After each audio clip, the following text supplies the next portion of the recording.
Hi everyone, this is Bernard Bertrand. Today I want to share with you the new fashion shoot I did with the Panasonic EVA1. As usual, when I do a breakdown like this, I will also share with you all the technical details about how I did this, the equipment I used, the setting on the camera, the light setup, and few words about editing and grading. I'm really sorry if I sound a little bit weird, but I got a big cold. So let's jump right in. I see you in 2 minutes.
So this is it. I hope you like it. And I'm really aware that this is a personal vision and I'm extremely happy on how it came out. So about my camera setup.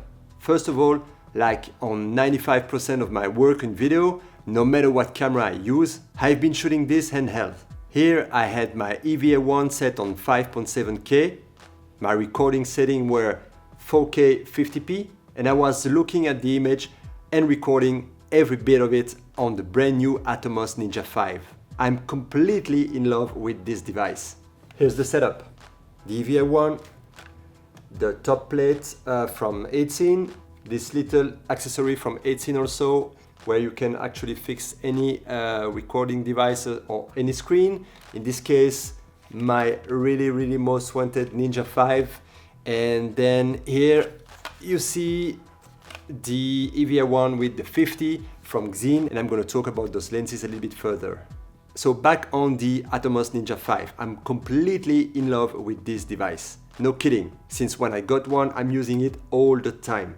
You got there all the power from the Atomos recorder devices, all the tools, peaking, zebra, waveform, anything, and the incredible brightness of their screen. But everything is packed into a real compact format. And once you try it, you can't do without it, trust me. So since then, I've been recording all my shoots with the Ninja V. In this case, Apple ProRes HQ 422 10-bit. I sometimes also use the LT. It really depends on my project. And I love the image quality.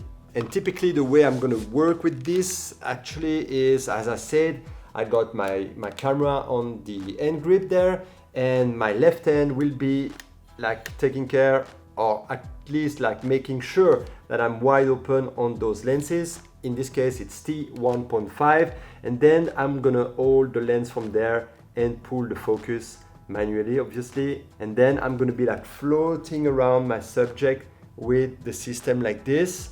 It's super easy, it's not that heavy. And then I have that beautiful view of the image into the Ninja 5. So this is it, the way I am set there. There's only missing the battery on the Ninja 5 and then the SSD, obviously. So here it is, my setup, and it's ready to go.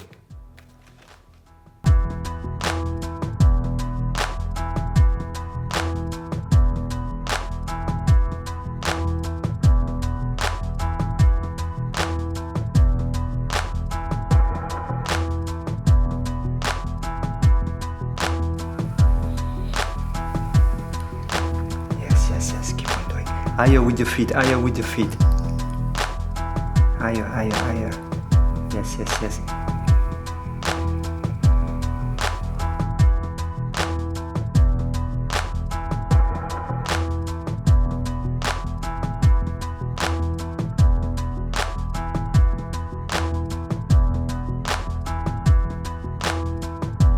So I did use the Xeen cineLenses. It was the very first time I have been shooting with those lenses. I used to shoot with the Canon cineLenses on the EVA, but I knew that the Xeen were excellent, and I have to tell you they are. And you get those for half the price. As soon as I mounted the first lens on the camera, it was a 50, I knew it would be perfect. I was looking at the exact same image quality I'm really used to with the EVA1. They all have the wide aperture with a t-stop of 1.5, and I've been using the 50mm, the 24, and for some shot, the 85. Obviously, it's a professional cinéLens, so it means that you'll be able to see anything on both sides, no matter if it's the aperture or the focus ring, and also the focal length, because you may be like working two person on this system, one for the focus and the other for the rest. So I did use the 24, 50 and 85. And every time I changed the lenses, I was making sure I was wide open on the aperture, as I wanted to get an extremely narrow depth of field, as I like to lead the eye of the viewer by deciding where I put my focus. Then, as I said, my left hand would remain on the focus ring. And as I showed you, I have then a really good grip on the camera. I can then start floating around my subject like I always do. The focus ring is really smooth and constant. That gives me an excellent feeling when pulling focus. I of course did shoot everything in Vlog, and that gave me that soft silky image we love. In terms of light, I mainly did use the ambient light. There was a huge window next to us, so I had that nice side light coming from it. And in order to balance it or help the ambient light, I have been using one of those Dedolight D4. One of those. So this is a D4, and of course you can dim it all the way up, all the way down. And you can also like change the color temperature. I don't know if you're gonna be able to see it, but this is totally warm, this is totally cold. So this is what I've been using. You have that ring that make you able to zoom in or zoom out your light beam. So here it is, the Dedolight D4. I love it. It's for me the best LED light I have seen so far. I'm not talking about the light quality only, but the way it's made. It will last forever. And when you are moving and traveling a lot, you need an equipment that you can count on. I decided to travel this time with the D4. They are ultra compact, but still powerful. As you've seen, you can change the power and change the color temperature, and this is exactly what I did in order to match the amount of light and light temperature coming from that huge window. And looking at the images, there's no way to tell that I've been using two different light sources. It's obvious here and there that there was two light sources, and that is okay. But it is impossible to tell that one is a natural light and the other is an artificial. And I did use that D4 in different ways. Never straight to my subject. Or I was bouncing the beam light on a reflector.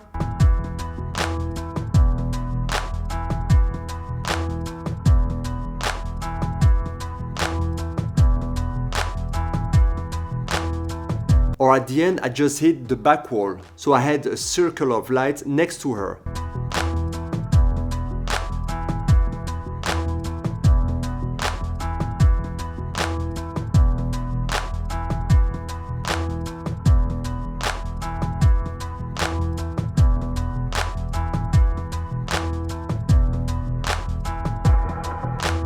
side of the frame and in the back. And of course, I made sure that my large circle will be out of the frame. And that make me get a nice soft light coming from the opposite direction of the window. So extremely simple. You just have to be really easy also on the power. Just make the light be there, not more than that. For the color grading, I always go for my very own way. And it's all about the mood I want it. Not asking myself if most people will like or not.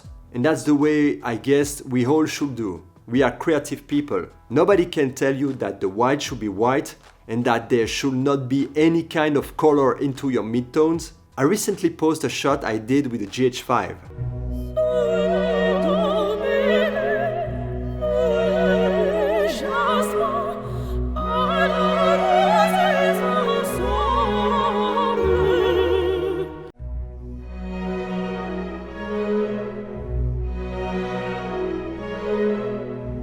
And I did post it into what I believe is the biggest GH5 group on Facebook. And I have had some pretty enthusiastic comments and then some comments based on nothing, telling me that the grading looks terrible.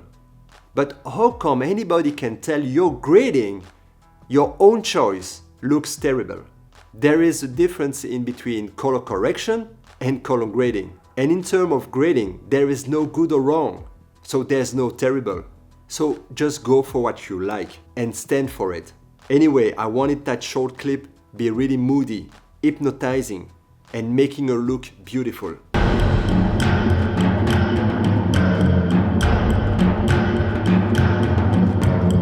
So the challenge in those kind of fashion shoots would be for sure the way you drive your model. And I'm really used to that. First of all, back in the days in between 1997 and 2000 in Paris, I've been the second assistant of Jean-Baptiste Mondino, and I did learn so much in terms of how to drive your model, how to set a connection with your model, and how to lead him or her the way you want. So looking at the final result, you may think that I've been shooting this in a corner of studio with a religious silence, with the crew extremely focused and quiet. And looking at the final result, that is what I would also believe. But it was anything except that. I shot those images in Budapest, and the week before I was in Barcelona. As part of the Lumix Ambassador team, I was there for the 2019 image seminar, where the press have been invited as well to get a very first closer look at the Lumix S1 and S1R. So I had spent the previous entire week there in Spain, and I knew that I would be in Budapest the week after. But I'm also the father of a 1-year-old boy. And arriving back home on the Friday evening, I knew that I would leave again on Sunday for another 4 days for a shoot in Budapest. So on the Saturday, I decided to get plane ticket for my wife and take them both with me in Budapest. So all this to tell you that during the entire shoot that you have seen here, I had a 1-year-old toddler walking around, sometimes stepping straight into the set, giving the model an HDMI cable, trying to reach my lens. And I wanted to share this behind the scene with you. As looking at the final result, you may think that I've been shooting into a really particular way and mood. But once again, that also illustrates the critical importance on how you will drive your model. If your model understands and more importantly, feels what you're looking for, and that no matter what, you as a director remain focused on what you do, he or she will follow you and will also remain focused. What I also do before starting is that I will be talking and explaining the mood and feeling I want for the images. I may not hesitate to step on the set myself and mimic the way I want her to move. I don't care. As a director, you have to know exactly what you want and do anything to make it happen. Then the very next thing I will do would be to quickly show the model the image I got. If you look at the behind the scene images, you will get a better idea of what the model also see around her during that shoot. But me, my camera and my lens, I'm cutting out everything around. And what I get is extremely limited to my frame basically. And that's what counts. So I will make sure to show her. I simply show her a sample or two of what I did shot by playing it on my Ninja 5 as a playback. The minute your model will get that feedback, the minute your model will realize how it looks like through your own vision, you're good to go. No matter what is happening in the room or the studio, and no matter what is happening around us. I will keep talking to her again and again, non-stop. This is a way to keep the tension, to keep the focus in between you and your model. And then obviously to drive him or her the exact way you want. And in terms of grading, I did recently discover a new product. It's called Lotify Me, and I love it. I will for sure come back here on YouTube to show you how it works. It is a powerful online interface that makes you able to upload a screenshot of your movie and apply conversion LUT on it or any LUT that they provide for you. I'm not a big LUT user, but with this Lotify Me, I will for sure start using LUT more and more. I don't have anything related to them. I just love what they did. And once again, I'm sharing it with you. It is extremely convenient. But once again, I will for sure come back here on YouTube and show you more about my workflow using it. And since then, as usual, do not hesitate if you have any questions. I would be pleased to answer it. Thank you very much for watching and see you next time.